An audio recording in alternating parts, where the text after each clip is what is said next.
जैसे गदर के बाद गदर 2 कामयाब हुई है ना, वैसे ही सनी सर से सारे फैंस अपील कर रहे हैं कि सर घातक 2 भी लेकर आइए ना। घातक 2 एक ऐसी फिल्म है जिसने ऐसा कल्ट बना दिया था, लोगों के दिलों में आज भी बसी है जैसे गदर बसी थी, और इसीलिए कह रहे हैं सर घातक 2 लाइए ना। नमस्कार, मेरा नाम है मनीष शर्मा और आप देख रहे हैं जनगण मन रिएक्ट्स यानी @JGM रिएक्ट्स। तो आज घातक 2 की बात इसलिए क्योंकि आज के ही दिन घातक रिलीज हुई थी और 27 साल हो गए हैं घातक को रिलीज हुए, और तब से अब तक जो सनी देओल के फैंस हैं या हिंदी सिनेमा के फैंस हैं, उनके मन में घातक फिल्म के लिए एक खास जगह है।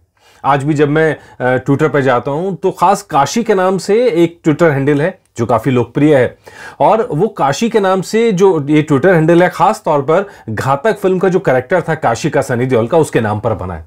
ये दिलचस्प है और ये दिलचस्प है कि लोग उस कैरेक्टर को आज भी याद करते हैं। वो कैरेक्टर था भी ऐसा, अत्याचार के खिलाफ आवाज उठाना, वो एक जिद और एक सच के साथ रहने की ताकत, झूठ के खिलाफ खड़े हो जाना, अन्याय के खिलाफ खड़े हो जाना, और कात्या और उसके 7 भाई जो एक पूरा थीम थी, उन सबके अन्याय के खिलाफ मुंबई में बनारस से निकला लड़का मुंबई में जाके रिवॉल्ट करता है और उन सबको सबक सिखाता है, न्याय का खात्मा करता है।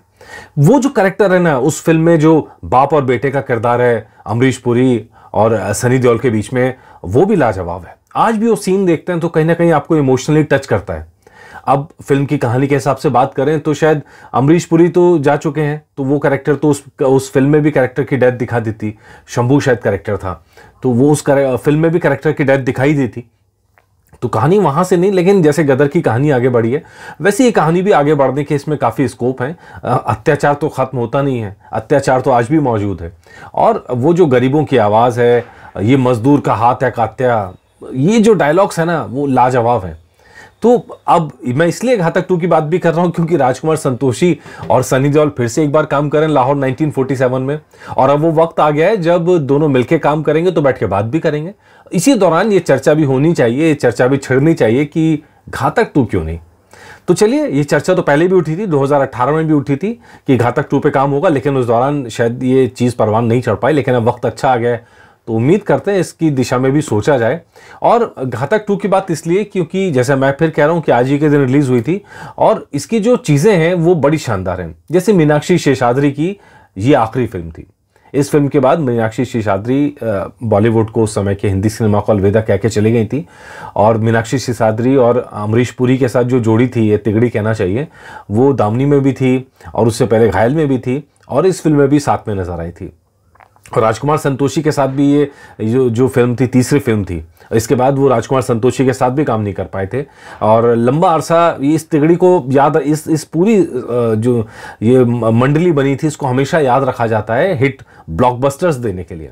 और अमरीश पुरी को तो सपोर्टिंग रोल में अवार्ड भी मिला था। वो जो ताम्रपत्र वाला सीन है, वो जो प्राइड है एक स्वतंत्रता सेनानी की, और वो पूरी चीजें निकल के आई थी, और पूरा सिस्टम के खिलाफ जो उसने आवाज उठाई थी फिल्म ने, वो बहुत शानदार थी।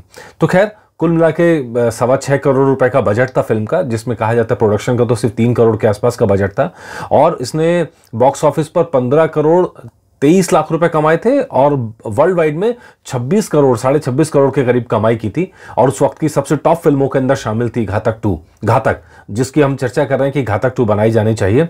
और कहा जाता है कि इस फिल्म के लिए पहले कमल हासन को शायद प्लान कर रहे थे राजकुमार संतोषी, लेकिन यह फिल्म शायद सनी देओल के बिना बनाई नहीं जा सकती थी। जो किरदार किया है, जो मतलब एक जिद दिखाई है ना, अन्याय को ना सहने की जिद दिखाई है, वो जो स्वतंत्रता सेनानी के मन में एक इंडिया की चाहत थी, भारत की चाहत थी, वो कहीं ना कहीं सनी देओल के कैरेक्टर में नजर आता है कि वो झूठ सहता नहीं, अन्याय सहता नहीं है। और फिल्म के अंदर और भी कई चीजें कही जाती हैं कि जैसे शायद कुछ दिन के लिए रवीना टंडन भी आई थी फिल्म में, शायद 10 दिन के लिए उन्होंने कुछ शूट भी किया था, लेकिन वो फिल्म मीनाक्षी शेषाद्री के नाम ही लिखी थी और उन्हीं के नाम पर ये फिल्म बनी, चली, और ऐसा तहलका मचाया जिसे लोग आज भी याद रखते हैं। और उम्मीद करते हैं अब जब चीजें होंगी तो इस दिशा में भी बात हो और ये दिशा में भी बात आगे बढ़े। दिलचस्प ये भी है कि घातक बनाने में 5 साल लग गए थे, क्योंकि इस बीच में बरसात भी बन रही थी, अंदाज अपना अपना भी बन रही थी जो डिले हुई थी, और उसकी वजह से इस फिल्म को काफी डिले झेलना पड़ा था। लेकिन जब बन के निकली तो ब्लॉकबस्टर साबित हुई, शानदार फिल्म साबित हुई। तो अब वही बात ये एपिसोड इसीलिए लाए कि सर घातक 2 पर भी सोचिए उसकी कहानी के बारे में। राजकुमार संतोष जी से भी अपील है और सनी पाजी से भी अपील है, और बताइएगा आपको ये एपिसोड कैसा लगा। और प्लीज़ अगर आपको एपिसोड पसंद आया तो शेयर कीजिए, और अगर आपने अब तक सब्सक्राइब नहीं किया तो सब्सक्राइब कीजिए जनगण मन रिएक्ट्स @JGM Reacts। नमस्कार।